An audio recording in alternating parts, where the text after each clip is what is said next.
نحمده ونصلي على رسوله الكريم أما بعد رب اشرح لي صدري ويسر لي أمري واحلل عقدة من لساني يفقهوا قولي.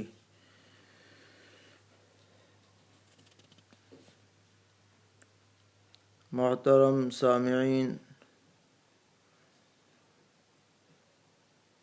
آج کی دینی رہنمائی سے متعلق مجلس میں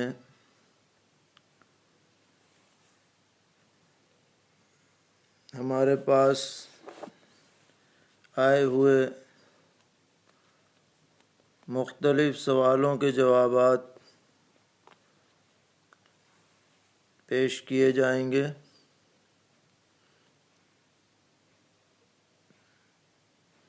پہلا سوال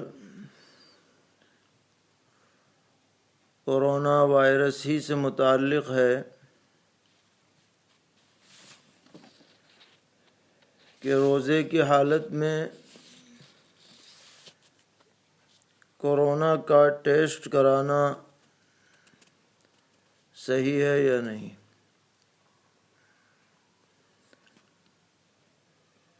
تو اس بارے میں معتبر ڈاکٹروں سے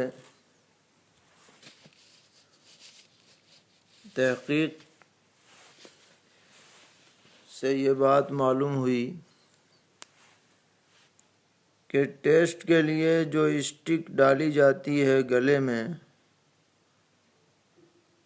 اس پر تھوڑی سی روئی لگی ہوئی رہتی ہے اور کوئی مادہ نہیں ہوتا، یعنی کوئی چکنائی بھی نہیں ہوتی، کوئی گلیسرین وغیرہ بھی نہیں ہوتی، بلکہ وہ خشک اسٹک ہوتی ہے جسے گلے کے ذریعے سے اندر سانس کی نلی تک ڈالا جاتا ہے اور بلغم اس سے نکالا جاتا ہے، اور جو ڈالنے والا ڈاکٹر ہوتا ہے اس اسٹک کا دوسرا سرا اس کے ہاتھ میں ہوتا ہے۔ اس لیے اگر یہ تحقیق صحیح ہے اور درست ہے، جیسا کہ دارالعلوم دیوبند کے فتوے میں بھی یہ بات لکھی گئی ہے، تو اس طرح کے ٹیسٹ میں روزے پر کوئی اثر نہیں پڑے گا اور روزہ درست رہے گا۔ لہذا اگر ضرورت ہو تو ایسا ٹیسٹ روزے کی حالت میں بھی کرایا جا سکتا ہے۔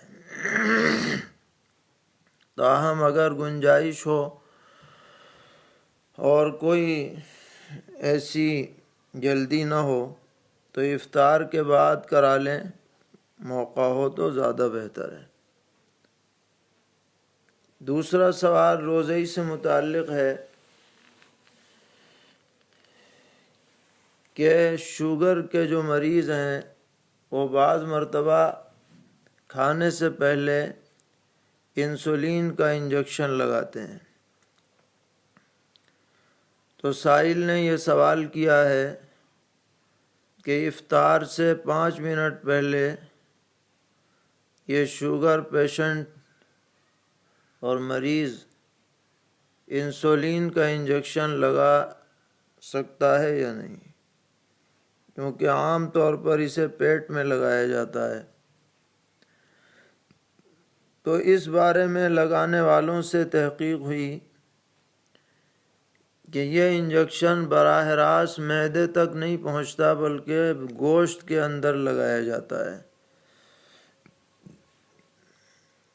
اسی لیے اس کا کوئی پیٹ میں لگانا ہی ضروری نہیں ہے، ران میں بھی لگا سکتے ہیں، کولہے پر بھی لگا سکتے ہیں، اور بھی کسی جگہ گوشت میں لگا سکتے ہیں۔ لہذا جو حکم عام انجیکشنوں کا ہے وہی حکم انسولین کے انجیکشن کا بھی ہے کہ اس کی وجہ سے روزہ نہیں ٹوٹے گا۔ تو اگر کسی کو ایسی ضرورت پیش آ رہی ہے تو وہ انسولین کا انجیکشن روزے کی حالت میں لگا سکتا ہے۔ ایک صاحب نے میوات سے سوال بھیجا ہے کہ وہاں کی بستیوں میں، قصبات میں یہ شکل ہے کہ حافظ قرآن کریم گھر کے اندر قرآن پاک سناتے ہیں. کبھی تو اپنے ہی گھر میں سناتے ہیں، لیکن گھر کی عورتوں کے ساتھ ساتھ پاس پڑوس کی بھی کافی تعداد میں عورتیں جمع ہو جاتی ہیں. اور بعض مرتبہ یہ ہوتا ہے کہ یہ حافظ کسی دوسرے کے گھر میں یا دوسرے محلے میں جا کر کے گھر میں قرآن سناتا ہے، اور وہاں بھی بڑی تعداد میں عورتیں اکٹھی ہو جاتی ہیں کسی گھر میں. تو اس بارے میں کتابوں کے اندر جو بات لکھی ہے وہ یہ ہے کہ اگر کوئی حافظ اپنی محرم عورتوں کو تراویح کی جماعت میں قرآن پاک سنائے، گھر کی جو عورتیں ہیں، والدہ ہیں، بہنیں ہیں، بیوی ہیں، اور ان کے ساتھ گھر کی کوئی نامحرم بھی شریک ہو جائے تو اس میں کوئی حرج کی بات نہیں ہے. لیکن اگر کوئی حافظ اس طرح سے امامت کرے کہ اس کے پیچھے پڑھنے والی عورتوں میں کوئی بھی اس کی محرم نہ ہو، سب نامحرم ہو، اور ان عورتوں کا کوئی محرم اس کے پیچھے بھی پڑھنے والا نہ ہو، خالی یہ حافظی صاحب ہوں، یا جو اس کے ساتھ پڑھ رہے ہوں وہ بھی نامحرم ہوں، تو اس طرح سے جماعت کرنا مکروہ ہے، کیونکہ اس میں فتنے کا اندیشہ ہے. اسی طرح جو صورت انہوں نے ذکر کی کہ گھر میں عورتوں کی تراویح میں بڑی تعداد میں آس پاس کی عورتیں آ جاتی ہیں اور وہ جماعت میں شامل ہوتی ہیں، انہوں نے خود یہ بات لکھی کہ اس میں بڑے فتنے پیش آتے ہیں. اس لیے یہی حکم دیا جائے گا کہ ایسی بڑی جماعت عورتوں کی تراویح میں نہ کی جائیں. بس گھر کی اگر پڑھانی ہے تو گھر کی عورتیں اس میں شامل ہو جائیں. ایک سوال وتر کے بارے میں آیا ہے کہ امام صاحب وتر کی نماز پڑھا رہے تھے اور قنوت پڑھے بغیر رکوع میں چلے گئے. یہ مسئلہ رمضان میں بہت پیش آتا رہتا ہے اماموں کے ساتھ، یاد نہیں رہتا. اب مقتدیوں نے لقمہ دیا تو امام صاحب پھر کھڑے ہو گئے اور بعد میں انہوں نے سجدہ سہو کر لیا. تو نماز صحیح ہوئی یا نہیں ہوئی؟ تو جواب یہ ہے کہ نماز تو صحیح ہو گئی سجدہ سہو کی وجہ سے، لیکن امام صاحب کو کرنا کیا چاہیے تھا یہ سمجھ لیجئے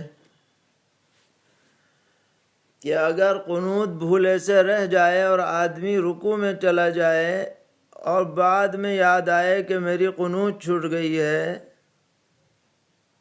تو اب وہ واپس قیام کی طرف نہ لوٹے، بلکہ اسی ترتیب کے ساتھ نماز اپنی پوری کرے، اخیر میں سجدہ سہو کر لے قنوت کے چھوڑنے کی وجہ سے. اور اگر وہ لوٹ گیا تو اب قنوت پڑھ کے سیدھا سجدے میں چلا جائے، دوبارہ رکوع کرنے کی ضرورت نہیں ہے. اگر رکوع کرے گا تو نماز تو پھر بھی ہو جائے گی، لیکن یہ رکوع لغو کہلائے گا. علامہ شامی رحمۃ اللہ علیہ نے لکھا کہ یہ رکوع لغو کہلائے گا، کیونکہ اگر یہ رکوع معتبر ہوتا تو پیچھے آنے والا کوئی مقتدی اگر اس رکوع میں شامل ہوتا تو اس کی رکعت مانی جاتی، مگر یہاں نہیں مانی جائے گی، کیونکہ وہ پہلا والا رکوع صحیح ہو چکا ہے. کیونکہ وہ قرات کے بعد واقع ہوا ہے، لہذا اگر کھڑا ہو بھی گیا ہے تو چاہیے کہ سیدھے سجدے میں چلا جائے۔ بہرحال چاہے قنوت پڑھی ہو یا نہ پڑھی ہو، اگر اس نے سجدہ سہو کر لیا ہے تو نماز اس کی درست ہو گئی۔ وطر ہی سے متعلق ایک اور مسئلہ ہے کہ اگر کسی شخص کو دعائے قنوت یاد نہیں ہے، اللہم انا نستعینک کا یہ دعا یاد نہیں ہے اور بہتوں کو یاد نہیں ہوتی، تو وہ کیا کریں؟ تو فقہا نے لکھا ہے کہ ایسے شخص کو چاہیے کہ جو دعا یاد ہو وہی پڑھ لے۔ ربنا آتنا پڑھ لے، اکثر لوگوں کو یہ یاد رہتی ہے۔ اللہم اغفر لی پڑھ لے،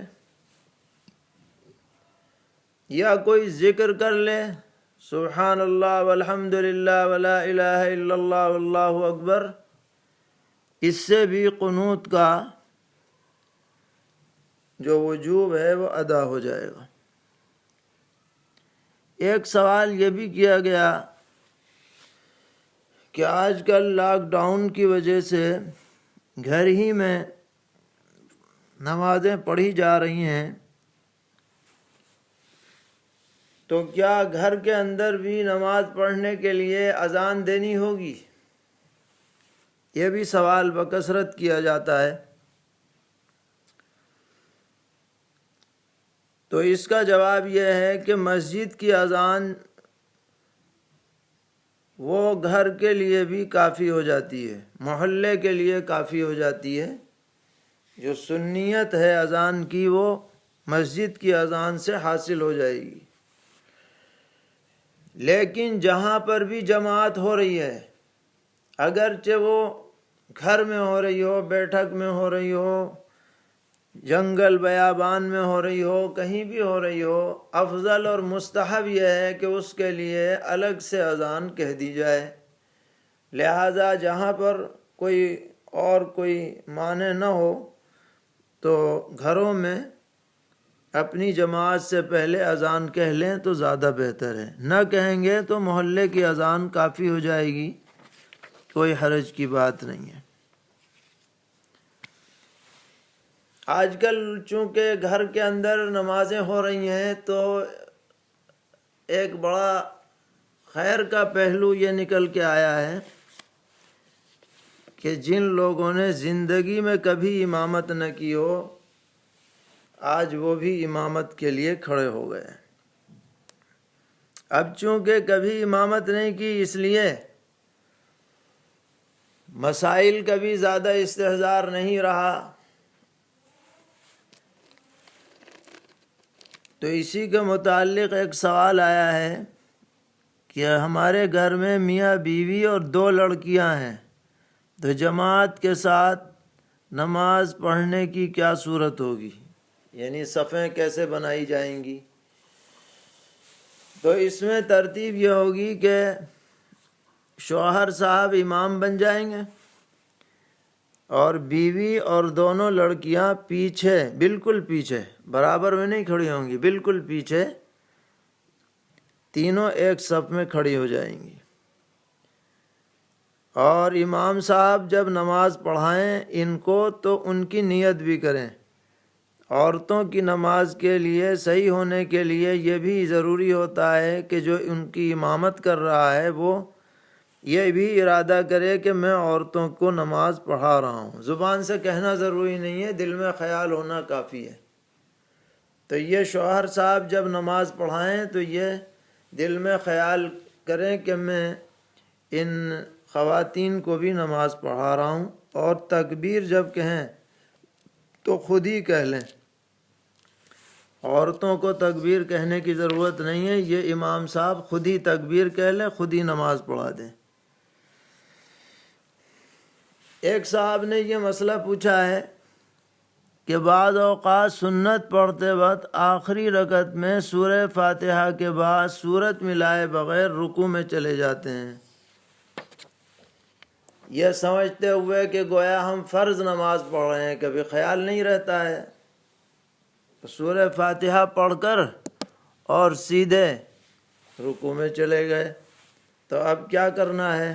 تو جواب یہ ہے کہ ایسی صورت میں سجدہ سہو کرنا ہوگا، کیونکہ سنت یا نفل نماز میں ہر رکعت میں سورہ فاتحہ بھی واجب ہے، اور اس کے ساتھ ایک سورت یا کم از کم اتنی مقدار قرآن پاک کی جس کا ملانا واجب ہے اتنا پڑھنا ضروری ہوتا ہے، واجب۔ فرض تو ادا ہو گیا سورہ فاتحہ پڑھنے کے ضمن میں، لیکن واجب چھٹ گیا ضم صورت، لہذا سجدہ سہو کرنا ہوگا۔ سجدہ سہو نہیں کیا تو نماز دہرائی جائے گی۔ ایک سوال یہ کیا گیا ہے، اور یہ بڑا عجیب سوال ہے، کہ کیا سجدے کی آیت آہستہ آواز میں اس کی تلاوت کرنی چاہیے؟ کیونکہ کچھ لوگ یہ کہتے ہیں کہ اگر زور سے آیت سجدہ پڑھی گئی تو وہاں پر جو بھی چیز موجود ہوگی، مثلا دیوار، بیڈ یا کوئی پرندہ وغیرہ، تو اس پر بھی سجدہ کرنا ضروری ہو جائے گا۔ تو اس میں اتنی بات تو درست ہے کہ جہاں کوئی ایسا مجمع ہو جو اپنے اپنے کاموں میں مشغول ہو، اور وہاں کوئی شخص قرآن پاک کی تلاوت کر رہا ہو، تو جب سجدے کی آیت آئے تو زور سے نہ پڑھے، ایسا نہ ہو کہ دیگر لوگ اسے سن لیں اور ان پر سجدہ واجب ہو جائے اور وہ اسے ادا نہ کر پائیں، لہذا آہستہ پڑھ لے۔ فقہا نے اس کو پسندیدہ لکھا ہے، اتنی بات تو صحیح ہے۔ لیکن یہ جو لکھا گیا کہ اگر زور سے پڑھیں گے تو دیوار اور بیڈ اور فلاں ان سب پہ سجدہ واجب ہو جائے گا، یہ سب بے اصل بات ہے، یہ چیزیں غیر مکلف ہیں۔ ہماری آیت سجدہ پڑھنے سے ان پر کوئی سجدہ وغیرہ واجب نہیں ہوتا، یہ پتہ نہیں کہاں سے نکال کے لائے ہیں۔ ایک سوال کیا گیا ہے جنازے کی نماز کے سلسلے میں، کہ دیکھا گیا ہے کہ جب نماز جنازہ پڑھی جاتی ہے تو کچھ لوگ تو چپل اتار دیتے ہیں، اور کچھ چپل کے اوپر کھڑے ہو جاتے ہیں، اور کچھ چپل پہنے نماز پڑھ لیتے ہیں، تو کون سا طریقہ صحیح ہے؟ تو اس بارے میں یاد رکھنا چاہیے کہ اگر چپل یا جوتا اور جگہ سب پاک ہو تو چپل پہنے بھی نماز درست ہے، اور اگر چپل ایسا ہو کہ اس کا تلا تو ناپاک ہے لیکن اوپر کا حصہ پاک ہے، تو چپل اتار کر اسی کے اوپر پیر رکھ کر کے بھی نماز پڑھی جا سکتی ہے، کوئی حرج کی بات نہیں۔ اور اسی طرح اگر زمین بھی پاک ہو، چپل پاک ہو یا نہ ہو، زمین پاک ہو تو چپل اتار کر زمین پہ کھڑے ہو کے نماز پڑھ لو، جیسا موقع ہو ویسا عمل کر لیا جائے۔ جنازے کی نماز ہی سے متعلق ایک اور مسئلہ یہ ہے کہ جب سلام پھیرا جاتا ہے تو دیکھا گیا بعض لوگ تو سلام پھیرتے ہی دونوں ہاتھ چھوڑ دیتے ہیں جو بندھے ہوئے تھے، اور بعض باندھے رہتے ہیں، اور بعض ایسا کرتے ہیں کہ دائیں طرف سلام ہے تو دایاں ہاتھ چھوڑ دیا، بایاں ہے تو بایاں چھوڑ دیا۔ تو اس میں کون سی بات صحیح ہے؟ تو ہمارے بعض اکابر نے اس مسئلے پر بحث کرتے ہوئے یہ فرمایا کہ سب سے بہتر بات یہ ہے کہ سلام سے پہلے ہی دونوں ہاتھ چھوڑ دیے جائیں، سلام جو کہا جائے تو ہاتھ چھوڑ کے کہا جائے۔